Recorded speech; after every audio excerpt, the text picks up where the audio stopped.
Hello, good afternoon sa inyo. Good evening Philippines. Dito na naman ang inyong Pinoy Art Update. Basta kayo.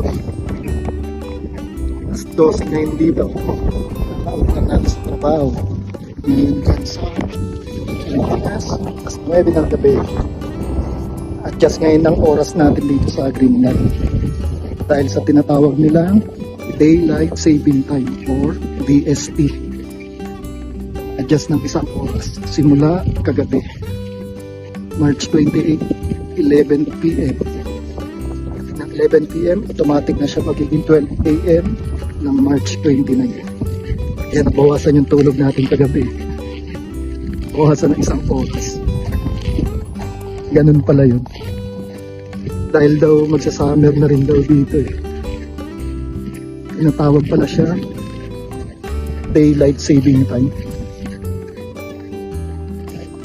Ngayon ko lang din yung nalaman.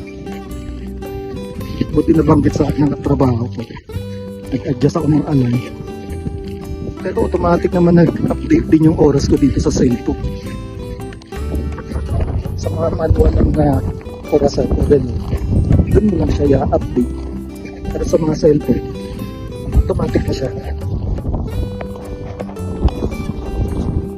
Babalikan na naman tayo ng putik-putik.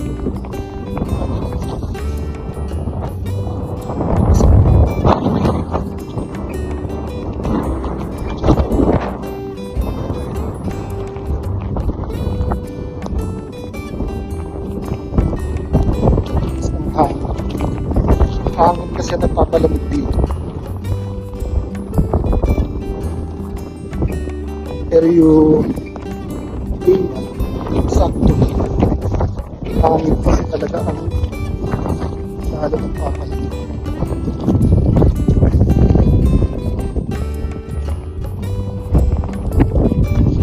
Sasanay ka na talaga dito sa snow eh. Tilas na rin. Nararanasan ko ng summer dito sa Greenland. Nakikita na natin yung pagka-green ng Greenland. Sabi nila maganda daw dito pag summer. Marami daw blueberry. Sige na, mamaya na lang ulit tayo magkwentuhan. Lalamig na yung kamay ko. Naiwan ko kasi yung gloves ko. Bye!